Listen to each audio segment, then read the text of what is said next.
Hello, fellow DAO members. So, in this video, I will explain in a nutshell what is liquidation mechanism and why do we need that. So, the following ideas of a stable unit white paper behind the multi-layer stabilization mechanism. One of internal like a stabilization, like core of stabilization, is a idea of MakerDAO DAI called CDP, collateral deposition. So, in a nutshell, the idea that every single stablecoin have to be collateralized or backed by the larger amount of already popular assets, such as Ether, for example. So, if your system has, I don't know, like $1 million stablecoins, collateral should have at least 1.5 million worth of Ether. And to demonstrate how it works, probably like to draw something on a whiteboard would be better. So in this example, the Alice puts one ETH of a reserve into vault, and the vault using Oracle data knows the market value of this one ETH. Let's say it's $3,000. So the system allows you to borrow against this $3,000 stable coins which worth no more than a $2,000. Therefore, if you have a $2,000 debt in a protocol, you know that in this particular situation, at least 50% more of this money lays in collateral, so very good, very secure. However, Ether is volatile and it can go down and can go down for 1,000. Now, there is no limitation why it should not go or could not go. But fortunately for us, that price never just drops like instantly from 3,000 to 1,000. It's an extraordinary situation and impossible for the popular liquid assets such as Bitcoin, Ether, or anything with big liquidity. So what happens? It goes like with some trajectory, and this trajectory before it goes to 1,000 have to cross certain threshold. It should be 2,500, should be 2,000, etc., etc.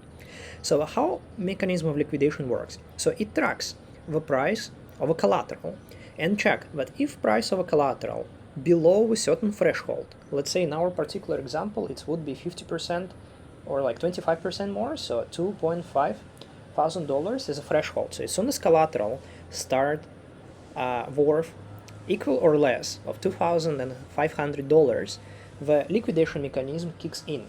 What is liquidation mechanism? Liquidation mechanism takes Alice deposit. It not Alice deposit no more. And when Alice took loan, she understood the limitations of this loan. A limitation that her collateral have to be at least 25% more expensive than her outstanding debt. And if she forgot for whatever reason, the liquidation kicks in, then collateral becomes cheap. And liquidation is an action where arbitrage actors are basically trying to return Alice's debt and take the part of a collateral. And they compete how little collateral can they take for $2,000. Let's say there is one player who say, okay, I take no less than 2,500, but another say, okay, I'm actually ready to liquidate it, to return her loan of $2,000 stable coins and pay, let's say, and get instead 2,100 worth of Ether. So they compete, and the best practice is to use Dutch auction. But the trick here is not to design that liquidation mechanism which has a sound mechanics. But practically speaking, when you deploy a mainnet contract, you should already have a reliable mechanism which can be crash resistant, which can be secure and stuff like that. So instead of designing a bicycle, the idea is to take existing interface of already popular protocols such as MakerDAO or Aave.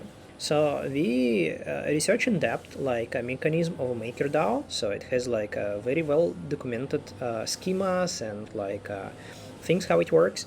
DAI is a very interesting example because the variables actually makes no sense at all. It's like a short 3 letters words like a dog, whoa, like a boof.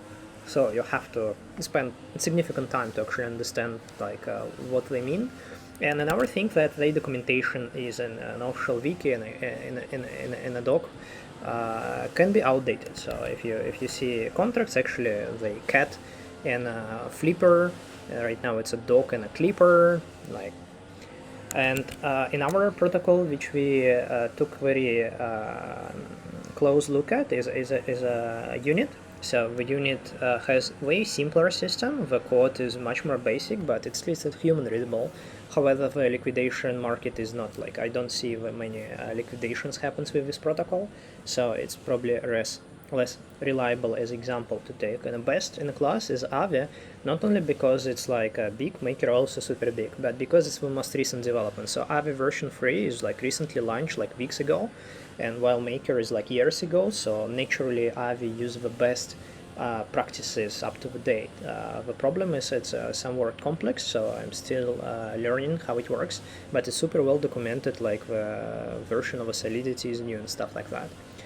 And the idea to reuse this mechanism is not only to make it more secure, because in Solidity development you're trying to reuse as much possible as with already deployed contracts, because they already battle tested. It's kind of nuance of development of smart contracts for DeFi protocols, but every single bug can be crucial. So one single bug can kill whole protocol. So that's why you're trying to reuse it as much as possible, and for that it's a good idea to use Maker, but unfortunately Maker is not really readable and it's not back compatible with a lot of things which we're looking for. But at least for proof of concept, I was designing basically a design spec for liquidation mechanism which is back compatible to the Maker, but at the same time use like modern DeFi primitives and can basically accommodate the requirements which is multi-layer stabilization mechanism is asking. I hope it gives some value for external observer of what we're going on, and I suggest you to take a look how the Maker works. The documentation is brilliant. Keep in mind that sometimes it's not in sync with the most recent developments of Maker. And if anyone like is expert in Aave, please ping us, because it looks super cool, but well, it takes significant amount of time to actually to figure out how it works, and not just how it works, but how to adopt it to our particular development needs. Well, thank you so much and have a great day.